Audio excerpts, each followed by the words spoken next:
Bom dia, meus queridos irmãos da Igreja Presbiteriana da Cidade Nova e a todos quantos nos assistem através deste canal. Nós estamos aqui para mais um momento de devoção. Vamos cantar louvores ao nome do nosso Deus. Vamos começar com o 321 do nosso caderno de cânticos, que diz: ao amado de minha alma cantarei, fica bem cantar louvores a Jesus. E vamos também cantar o número 138 do nosso inário: Rocha Eterna, meu Jesus, quero em Ti me refugiar. E como nós precisamos de Cristo nesses dias difíceis, para que Ele seja para nós o refúgio que verdadeiramente é. Possamos experimentar da sua segurança, da sua tranquilidade, do seu descanso, da sua paz, de todas as coisas que só o nosso Salvador tem condições para nos oferecer. Ao amado de minha alma cantarei.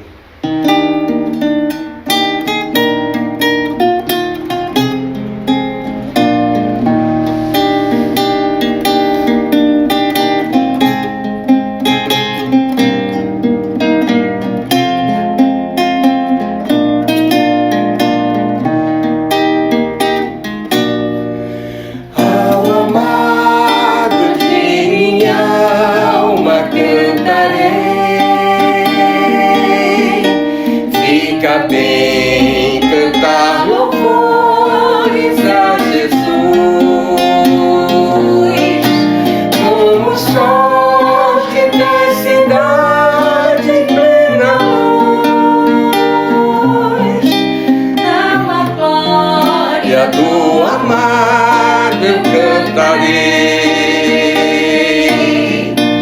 é Jesus, razão maior de eu viver, desistir de conhecer e prosseguir, de jamais desanimar frente ao porvir, cansar, mas nunca esmorecer. Ele é meu amado, meu Salvador, Senhor da vida e preferido meu. Ele é luz que arde em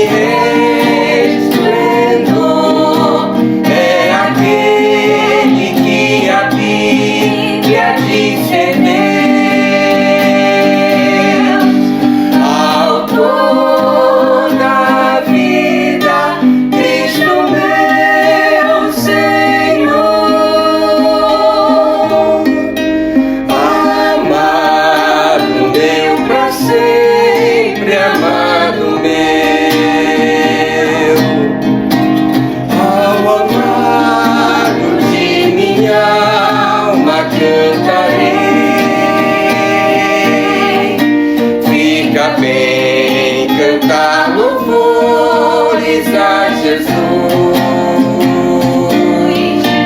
como o sol de intensidade plena luz, tal a glória do amado eu cantarei, é Jesus, razão maior de eu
Jesus, quero em ti me refugiar.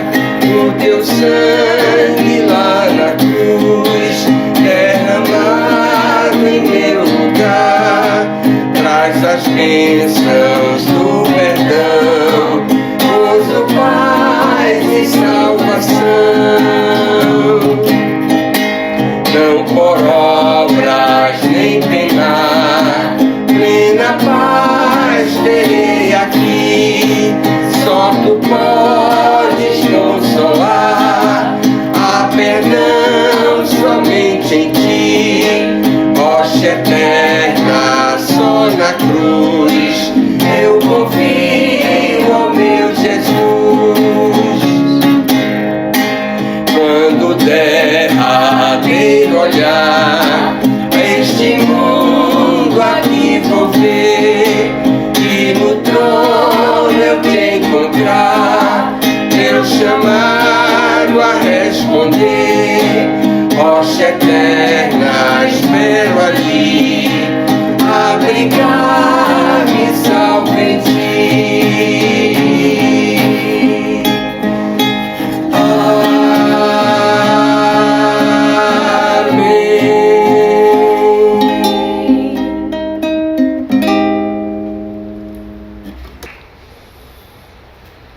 Meus caríssimos irmãos, a nossa caminhada agora, depois de um passeio maravilhoso pelo livro de Provérbios, nós vamos continuar a nossa exposição do quarto evangelho, do Evangelho de João.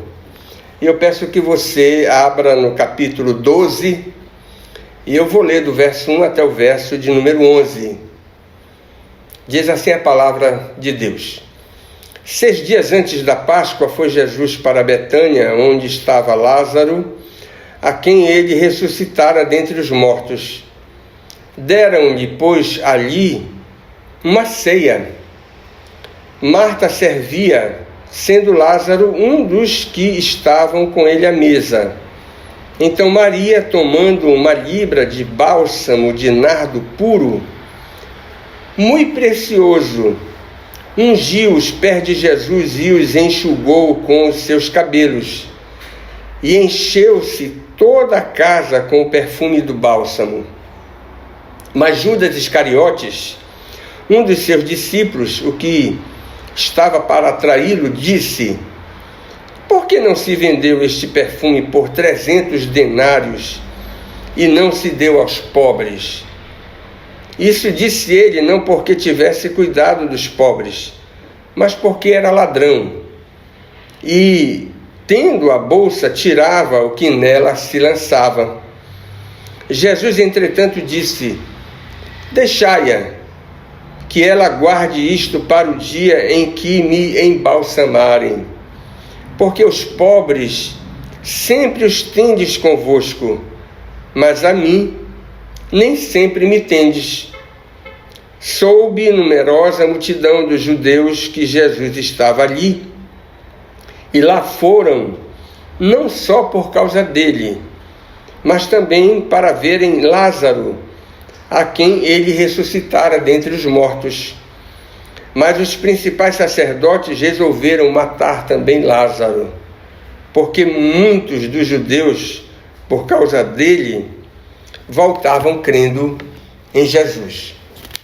Vamos ter uma palavra de oração, pedindo que Deus nos abençoe com a sua iluminação, aquela operação exclusiva do Espírito Santo que nos traz luz para o entendimento, para o nosso entendimento, a fim de não apenas compreendermos o que a palavra de Deus tem para nos ensinar, mas que as operações do Espírito Santo também nos alcancem e elas possam aplicar aos nossos corações o que a palavra de Deus deseja que aprendamos e que também venhamos a praticar.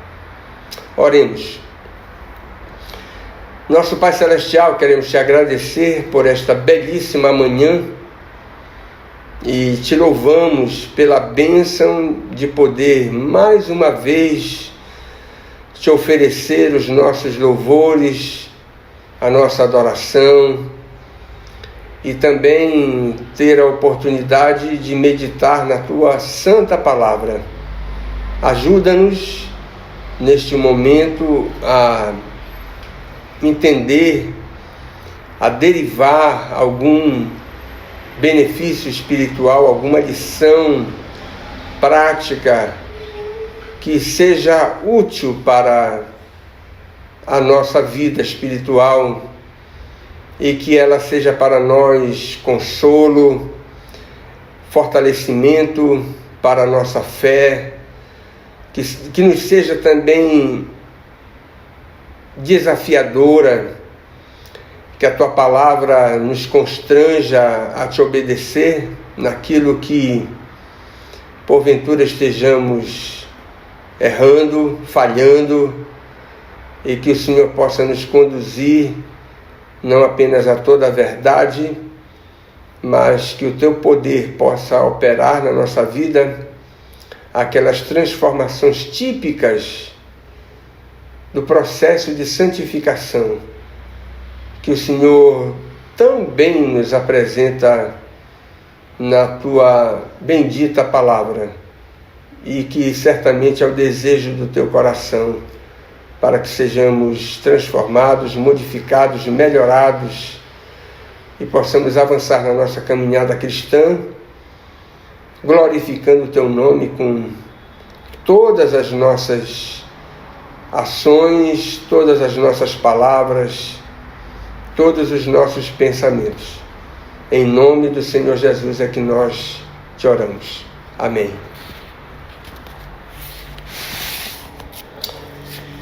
Irmãos, é impossível dimensionar a importância do presente capítulo.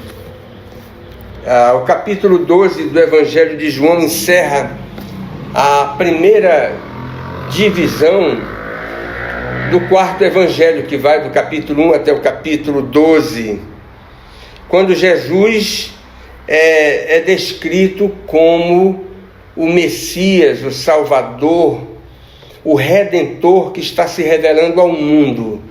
E a partir do capítulo 13 até o capítulo 21, você tem a segunda parte do Evangelho, onde o evangelista João retrata o nosso Salvador em uma comunhão mais estreita com os seus discípulos mais íntimos. E, portanto, o capítulo 12 funciona como uma espécie de dobradiça entre as duas principais partes do quarto Evangelho.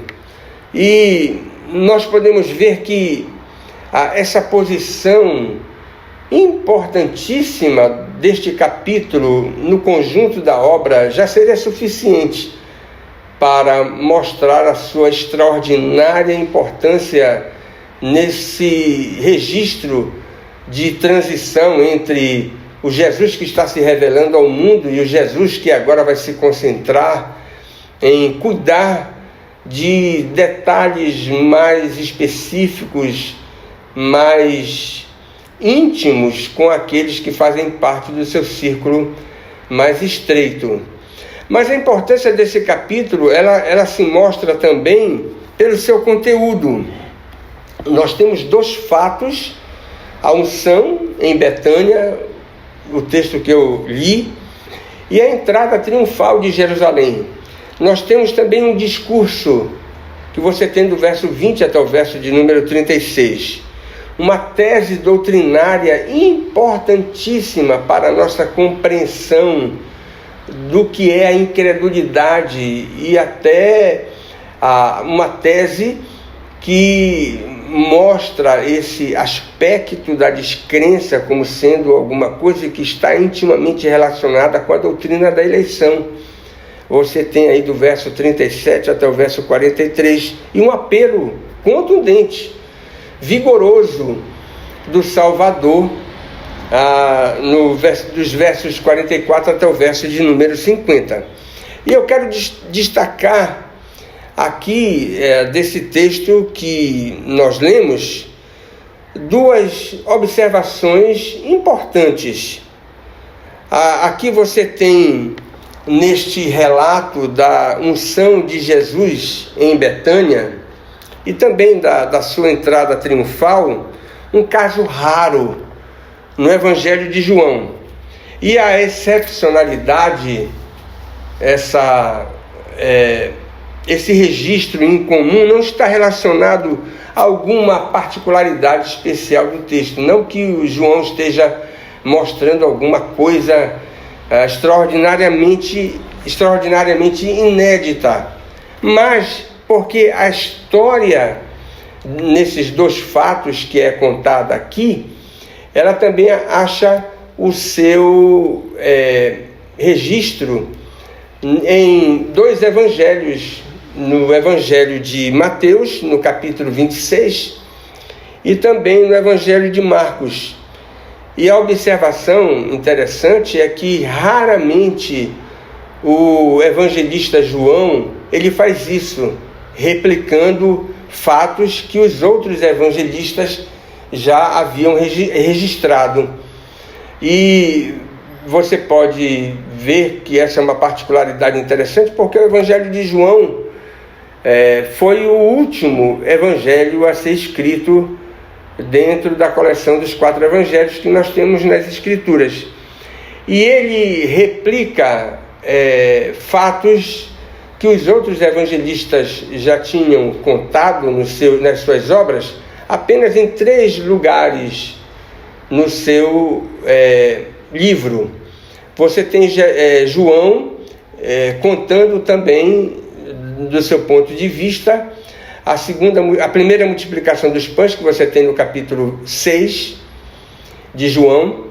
Você tem aqui, não é, esses 2 eventos que os evangelistas também registram, os outros evangelistas, e você tem o relato da morte e da ressurreição no final do 4º evangelho, que obviamente os outros evangelistas reservam espaço nas suas obras para contar daquilo que é o ponto culminante da carreira terrena do Senhor Jesus, que é a sua morte e a sua ressurreição. Portanto, em apenas 3 lugares do 4º evangelho, você tem o evangelista replicando aquilo que os outros já tinham registrado nas suas obras.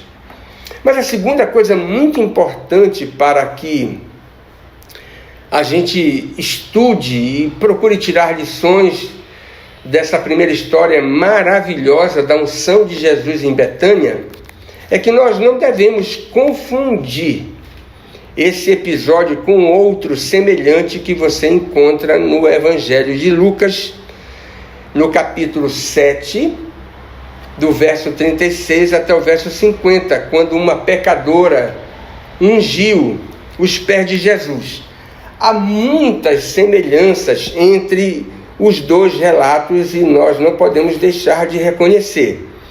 Tem uma mulher envolvida, há um ato de derramamento de um perfume precioso sobre os pés de Jesus, há também o fato da mulher enxugar os pés de Jesus com os seus cabelos, e também a geração de um certo escândalo nos 2 textos.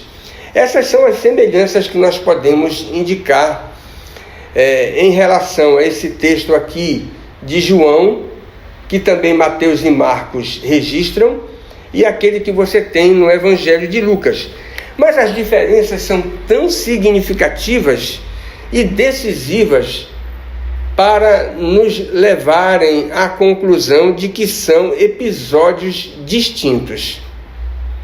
E você vai observar a maioria dos estudiosos chegando à conclusão de que nós temos histórias que aconteceram em momentos diferentes da carreira terrena do Senhor Jesus, apesar das semelhanças que guardam entre si. E vou mostrar as diferenças. Lucas fala do acontecimento na Galileia, a pecadora que ungiu os pés de Jesus. Enquanto que Mateus, Marcos e João, que registram esse episódio em Betânia, mostram um fato ocorrido na Judéia. Betânia era uma localidade próxima de Jerusalém, portanto, na Judéia.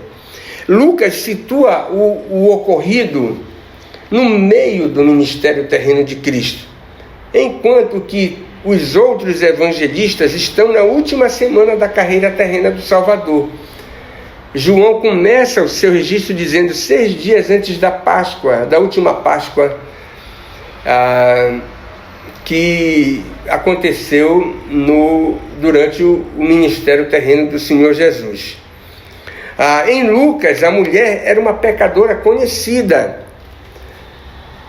É por isso que no registro de Lucas você vai ver um certo burburinho, porque aquela mulher era alguém que tinha um comportamento não muito honroso no lugar e a sua identidade era conhecida, apesar de que no registro de Lucas você não tem a indicação do seu nome. Ela é uma mulher anônima.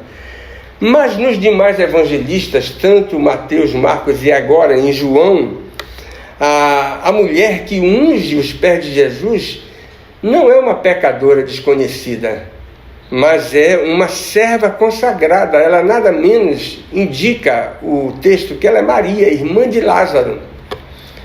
Muito diferente da mulher, portanto, mencionada por Lucas na sua obra.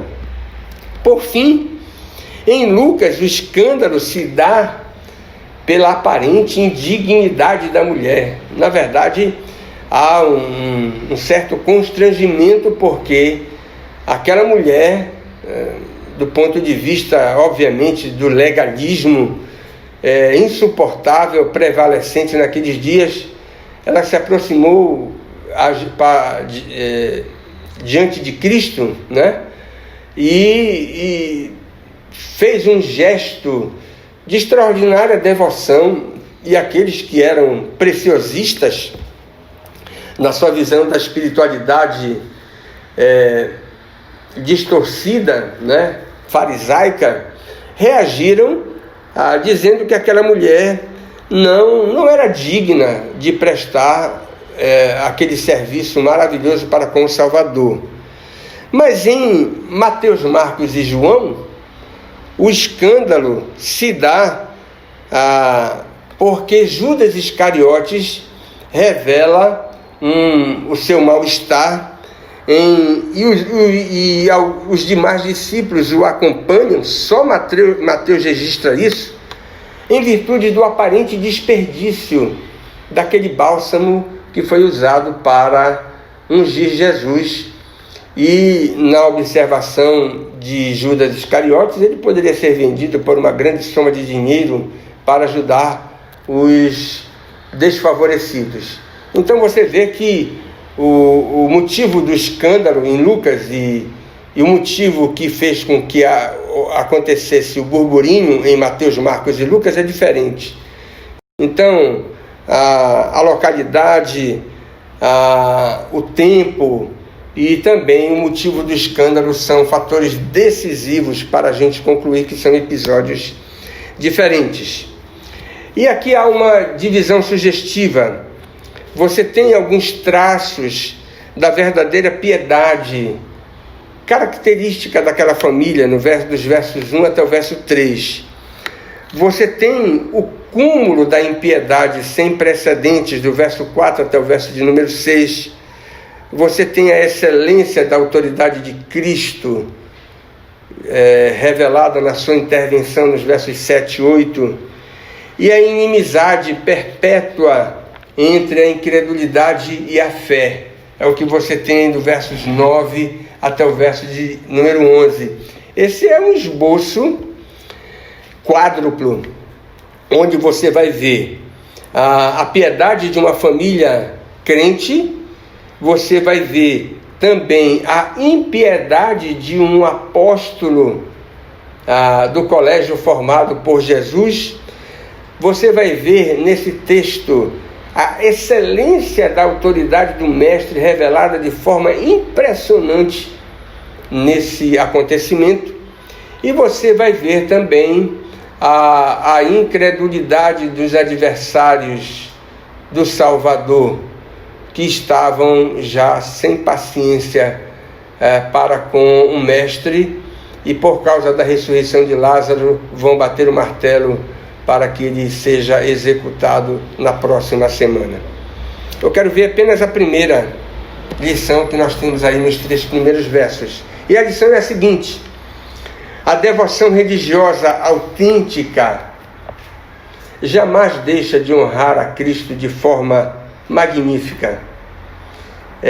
Quando você encontrar pessoas que acreditam a Cristo um elevado grau de dignidade, mas não correspondem naquilo que oferecem à pessoa do Salvador, se não é algo também digno do seu caráter, da sua natureza, da sua pessoa, se houver uma contradição nessas duas coisas, desconfie. Esse crédito com relação à dignidade do Salvador, ele não é verdadeiro, porque todo crédito legítimo à dignidade do Salvador, ele será inevitavelmente acompanhado da devoção também rica, preciosa, de elevadíssima qualidade para com a pessoa daquele que é o nosso Redentor.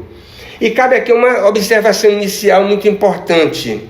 Na falsa profissão de fé cristã, e você pode observar isso tanto no catolicismo idólatra como no protestantismo fake, também há um fanatismo religioso, tanto quanto há descompromisso verdadeiro. Isso aí é inegável. Os excessos ou a falta deles não são indicadores absolutos da veracidade ou da falsidade de uma determinada posição religiosa. E aqui se deve enfatizar a primeira lição do texto, quando a fé verdadeira, autêntica, inevitavelmente ela é confirmada através de sinais inequívocos de consagração espontânea, de consagração sincera e até, num certo sentido, extravagante. A fé verdadeira, em muitos e muitos momentos da vida dos devotos e da vida da igreja, de uma forma geral, você vai ver extravagâncias santas. Quem é crente e nunca praticou uma extravagância santa, precisa pensar um pouquinho sobre a sua profissão de fé. A fé cristã, ela é dada por causa do conceito intrínseco de consagração, há muitas vezes sacrifícios que são humanamente incompreensíveis, do ponto de vista humano, extravagantes, mas nada pode se dizer tão fora dos limites, levando-se em consideração a pessoa que está sendo objeto da nossa devoção, que é o nosso Redentor. E eu quero mencionar rapidamente aqui 4 esferas onde nós verificamos essa extraordinária consagração vista na vida daquela família. E podemos dizer, consagração relacionada com tempo, relacionada com espaço, relacionada com serviço e relacionada com recursos. Na verdade, essas 4 esferas são os elementos clássicos da mordomia cristã que você tem sendo ensinada nas Escrituras de capa a capa. Olhe lá, naqueles dias corridos que antecediam a Páscoa, a família reservou tempo de qualidade para estar com o mestre. A festa mais importante do calendário judaico estava próxima. E o texto informa que havia apenas 6 dias antes do evento propriamente dito. Versículo 1. E segundo a instituição do rito que você tem lá em Êxodo, capítulo 12, havia muito trabalho para ser feito antes da celebração. Certamente a última semana antes da Páscoa eram dias corridos, sufocantes, de muito trabalho, de muita tarefa para cumprir, a fim de que todos aqueles procedimentos relacionados com a festa mais importante dos judeus pudessem ser observados naqueles dias que antecediam o sacrifício do cordeiro que era imolado como símbolo daquilo que iria acontecer na cruz do Calvário. Agora tem um porém. Aquela família julgou o mais importante: repartir uma refeição com o mestre. Era uma questão de prioridade. Sabe por quê?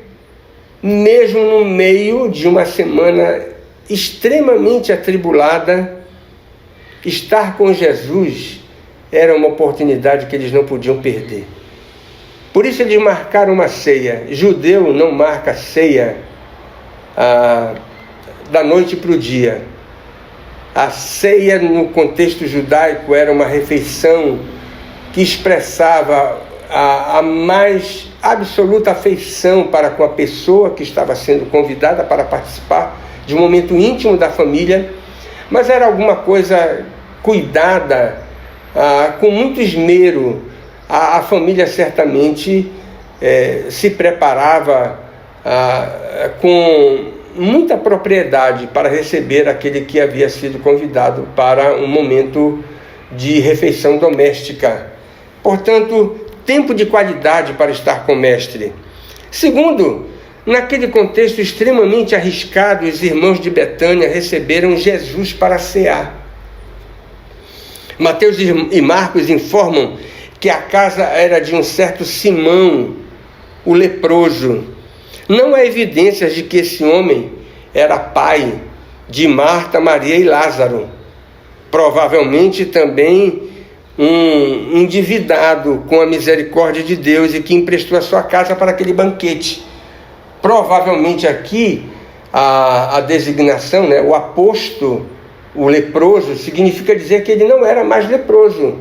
Provavelmente alguém que havia sido alcançado pela graça de Deus e recuperado a saúde em virtude do ministério de cura realizado pelo próprio Senhor Jesus. Um leproso não poderia estar à mesa. É uma observação muito simples. Logo, se imagina que ele fosse algum ou um dos homens, dos muitos homens que foram curados dessa moléstia terrível. Basta você lembrar de Levítico capítulo 13.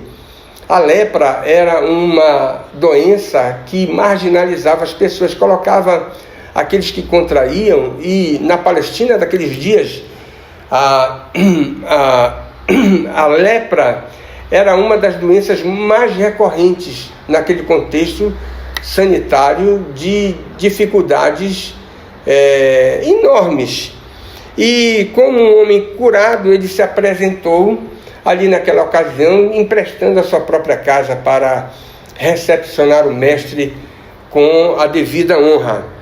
Um detalhe: as autoridades judaicas já haviam disparado o aviso de que Jesus era persona non grata, que precisava ser preso, deveria ser executado, porque já estava passando da hora, eles já estavam sem paciência para com Jesus. Diz o capítulo 11, o verso 57. Mas sabe de uma coisa? Apesar de todo esse aparato perseguindo Jesus, colocando Jesus numa posição de persona non grata, Simão, o leproso, juntamente com aquela família de Betânia, Simão não temeu e abriu a sua casa, mesmo num contexto extremamente arriscado. Jesus foi recebido numa ceia naquele lar. Terceiro, nos chama a atenção que naquele grupo reconhecidamente piedoso havia espaço para todos os dons. Essa observação para mim é maravilhosa. Apesar de João reproduzir quase que literalmente a cena envolvendo as duas irmãs numa outra ocasião, que somente Lucas registra no capítulo 10, nos versos 38 a 42, não parece justo depreciar a espiritualidade de Marta, simplesmente porque ela estava mais envolvida no serviço literal da ceia, como nos observa o verso 2 do texto que nós lemos. Aqui não há qualquer censura da parte do mestre. Ela não está afogada no trabalho ou em providenciar as coisas ordinárias para que naquele momento fosse oferecido um excelente banquete sem prestar atenção para as coisas espirituais. E a ocasião é completamente diferente. Marta expressou a sua consideração e afeição a Jesus mediante os pratos que lhe preparou para colocá-los à mesa. Maria derrama um precioso vaso de perfume sobre a cabeça e os pés do seu Senhor. Mas entre o serviço da preparação da comida e a unção mediante o derramar daquele precioso unguento, não há diferença essencial entre os dois gestos de extraordinária devoção para com o Salvador. É o comentário de Charles Erdman, um comentarista do Evangelho de João, cujo livro foi editado pela casa editora. O contraste da piedade não é entre Marta e Maria. Elas não são concorrentes, mas coadjuvantes no mesmo grau de importância no exercício da fé. O contraste é entre Maria e Judas Iscariotes. Além disso, Jesus falou especificamente que Maria seria perenemente lembrada, conforme Mateus e Marcos, porque foi ela quem recebeu a crítica severa de estar praticando um desperdício. Porém, aprouve ao Espírito Santo inspirar João. Só ele faz essa observação, para que não fosse esquecido o registro de que Marta servia. Só João faz essa observação, algo, portanto, que é omitido por Mateus e Marcos, a fim de que a igreja de todos os séculos, de todos os tempos, de todas as épocas, pudesse lembrar também que Marta servia, tanto quanto Maria. Ela é tão crente quanto a sua irmã. Apenas a forma de expressar a sua devoção é diferente. Um erro muito comum na igreja parece ser de padronizar a piedade através de algumas condutas patenteadas, reconhecidas como expressões de excelência espiritual. Todos parece que são convidados e às vezes até obrigados a realizar um determinado tipo de serviço ou a expressar uma determinada forma, né, de adoração ou manifestar um determinado tipo de dom para que seja reconhecido como sendo alguém pertencendo a uma certa elite espiritual. Isso, do ponto de vista bíblico, é radicalmente falso. Nós não podemos padronizar a piedade. Obviamente que há disciplinas básicas e obrigatórias dentro da grade cristã, das quais nenhum discípulo autêntico pode se eximir.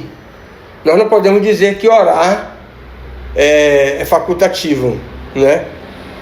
Deve ser, o crente deve orar se ele tiver o dom de orar. Nós não podemos dizer isso.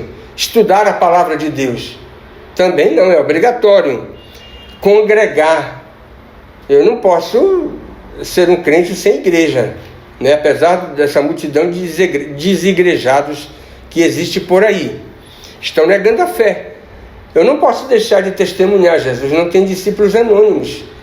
É alguma coisa obrigatória. Porém, a diversidade de ministérios, a diversidade de dons, e na verdade é isso que faz com que a igreja seja rica. É isso que faz com que a igreja seja bonita. É isso que faz com que a igreja seja saudável. É isso que faz com que a igreja funcione como um corpo harmônico. Se nós não tivermos a compreensão da diversidade dos dons, nós vamos ter uma comunidade cristã pobre, feia, e certamente com muita gente brigando, porque a padronização de dons e ministérios conduz a esse tipo de coisa. A diversidade deve ser alguma coisa que nos interessa. Basta você ler o capítulo 12 de 1 Coríntios, basta você ler o capítulo 14 de 1 Coríntios. Lá você tem um tratamento categórico da diversidade de dons e ministérios que existe no corpo de Cristo, que nós devemos respeitar. E por último, naquele lar profundamente consagrado, Jesus era digno de receber o melhor. Aqui a lição está relacionada à motivação do ato de ungir Jesus, bem como no valor do material empregado para o serviço prestado por Maria. Primeiro, quanto à motivação, o texto é claro ao informar que o gesto espontâneo de Maria se seguiu ao registro da informação que apontava para o milagre da presença de Lázaro à mesa. A conjunção grega, traduzida aí como então, que você tem no verso 3, confirma essa ligação indiscutível. Parece que nós podemos fortemente deduzir isso, havia no coração de Maria um sentimento de gratidão que não se pode dimensionar. Algo que a levou a ungir Jesus com aquilo que ela tinha de mais precioso. Nós podemos dizer que ela foi simplesmente uma porta-voz da família, que tinha uma razão extremamente justificável para o seu ato, que poderia ser classificado como foi, né, por Judas, e os discípulos seguiram concordando com a sua impressão de que havia sido uma extravagância, mas havia no coração daquela família uma gratidão que nós não sabemos medir. E ela dedicou a Jesus o melhor que poderia oferecer, talvez aquilo que de mais precioso ela tinha ou ela dispunha. Alguns imaginam que talvez fosse uma herança recebida, ou talvez seja o bálsamo tenha sido algo que ela conseguiu obter através da capitalização de economias diárias, até que ela pudesse juntar na sua poupança, não havia bancos naqueles dias, e concentrar no produto, a fim de que o valor que ela conseguiu juntar durante um tempo significativo pudesse ser conservado através daquele perfume extraordinariamente precioso. Cabem aqui duas observações. Não havia nenhum tipo de fisiologismo nesse gesto extravagante de Maria. Ela não estava pagando um voto, como se tivesse feito uma negociata com Deus. A piedade daquela família de Betânia era muito anterior ao fato da ressurreição de Lázaro. E nós não podemos dizer que aquela família estava agindo dessa maneira porque havia sido surpreendentemente agraciada com a ressurreição de alguém que havia morrido e até havia sido enterrado e era membro da própria família. A piedade da família de Betânia é muito anterior ao episódio da própria ressurreição de Lázaro que você tem no capítulo 11. Ela também não estava dedicando aquele perfume caríssimo ao mestre com segundas intenções.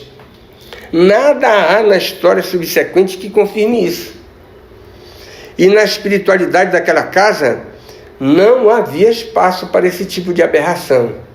Não é? Como se ela estivesse derramando, não é? Aquele bálsamo puro, né? de valor significativo, porque estaria participando de uma campanha, né? Para obter bênçãos maiores no futuro. Segundo, o valor atribuído ao perfume é impressionante. Você tem no verso de número 5. O valor, portanto, da devoção, da dádiva que foi oferecida a Cristo é algo que chama a nossa atenção. 300 denários era a soma de quase um ano de trabalho, ou de um ano de trabalho de um operário comum. Um trabalhador normal, naqueles dias, recebia 1 denário como diária. E você tirando os feriados e os finais de semana e os sábados, você tem 300 denários como sendo uma cifra significativa. É claro que é muito complicado atualizar monetariamente esse valor, mas você poderia, sem medo de errar, que o valor seria mais de 10 mil reais. E Hendricks faz um comentário que eu queria terminar, com o qual eu vou terminar. É difícil decidir o que admirar mais: o caráter irrepreensível da devoção de Maria ou a natureza pródiga do seu sacrifício. Foi o primeiro, naturalmente, que produziu o último. O que admirar mais? O caráter da ofertante ou a oferta propriamente dita?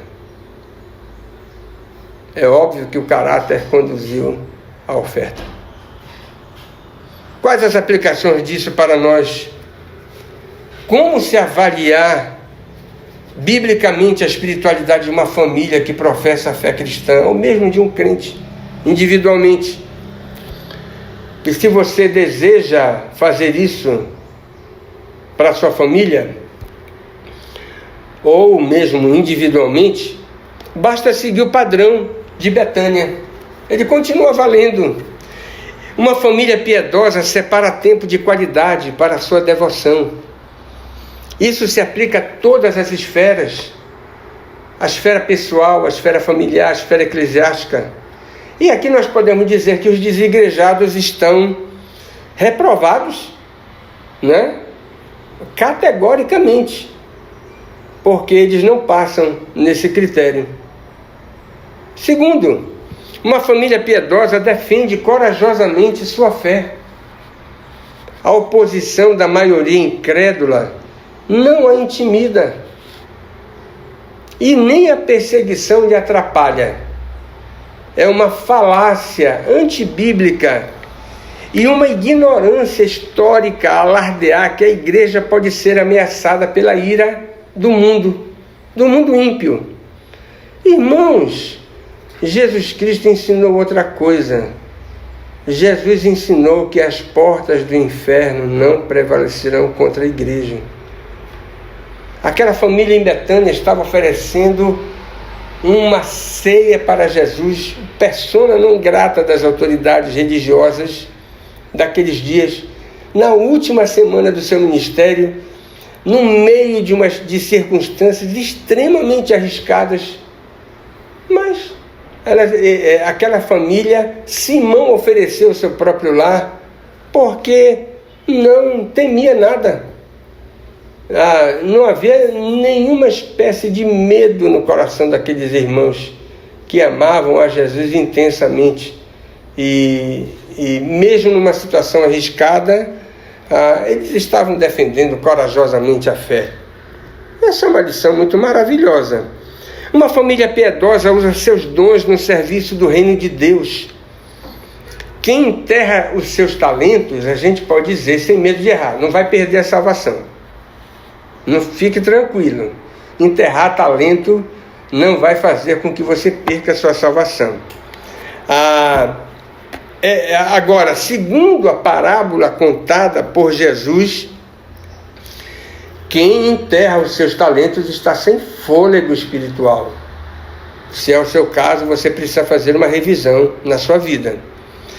Como não há padronização na concessão de dons espirituais, não há obrigatoriedade de todos os membros professantes de uma igreja local terem os mesmos dons. Nós precisamos acreditar que a igreja precisa da diversidade de dons.